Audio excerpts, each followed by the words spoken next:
بارت 2 من اسهل طريقه تعملي بيها كيرلي. طبعا انا عملت معاكم الضفيرتين دول في بارت 1، فهنفكهم دلوقتي بقى نشوف النتيجه. جاهزين تشوفوا النتيجه؟ انا متحمسه جدا. بص بقى هنفكها دلوقتي. طبعا هو شعري اتبهدل لان انا نمت بيه، بس مش متخيلين يا جماعه كنت مرتاحه جدا في النومه بالضفيرتين دول. لكن في بقى حاجات ترند لسه طالعه، والحاجات اللي هم بيعملوها هنا وتفضلي تلف دي، لا لا لا لا ما بتنيمش اساسا الحاجات دي. جربتها. بصوا بقى هتنبهروا من الكيرلي ده. انا عملت معاكم الضفيرتين دول في بارت 1 الفيديو اللي فات، روحوا شوفوه علشان تعرفوا تعملوها. بص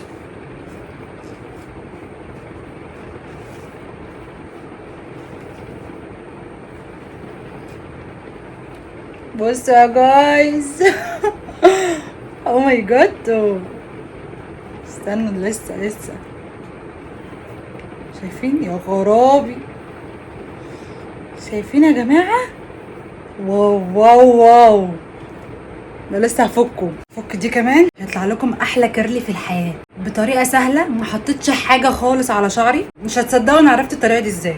انا عملته كيرلي بالغلط، يعني انا ما كنتش قصدي ان انا اعمله كيرلي اساسا، فانا قلت ايه المه ما اعملوش كيرلي، لان انا على طول طبيعه شعري كيرلي، يعني بعمله كيرلي على طول والمه. رحت عملته ضفيرتين زي ما انتم شايفين كده، راح طلع احلى من الكيرلي اللي انا بعمله. بجد تحفه.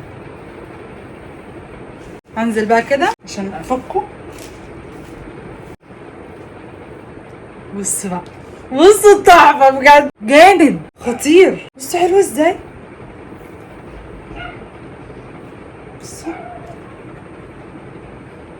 لا رائع ولا اروع، حرفيا ولا اروع.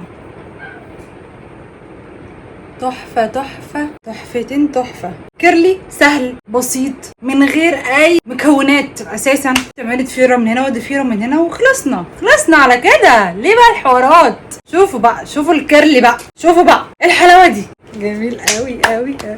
بصوا يا جماعه، لا يعني كاني عاملاه في الكوافير. انا لو طلعت قلت لكم هاي جايز عاملين ايه النهارده، انا عملت شعري النهارده في الكوافير، هتصدقوني ان انا عاملاه في الكوافير، لان هو جامد. كل البنات اللي عندي تعمل الطريقه دي وتكتب لي في الكومنتات نجحت ولا لا. اوكي، بس انا كده خلصت الفيديو بتاعي النهارده. اتمنى ان انا اكون فدتكم وعلمتكم حاجه بسيطه تعرفوا تعملوا بيها كيرلي حلوه قوي قوي قوي زي ده. ما تنسوش تعملوا لايك وشير وفولو للصفحه عشان يوصلكم كل جديد، لان انا الفتره الجايه في حاجات كتير قوي قوي قوي هطلع اعلمها لكم واعملها لكم واعملها قدامكم. لو الطريقه عجبتكم والكيرلي عجبكم تشجعوني باللايك. معنى ان انا اطلع لكم مبلوله ومعنى ان انا اطلع لكم بضفيرتين يبقى انا كده بحبكم جدا. انتوا كده واصلين عندي لدرجه حب عاليه. انا علشان بحبكم بطلع اعلمكم حاجات، فانتوا لو بتحبوني جربوا الطريقه واكتبوا لي في الكومنتات نجحت ولا لا. بحبكم جدا جدا جدا.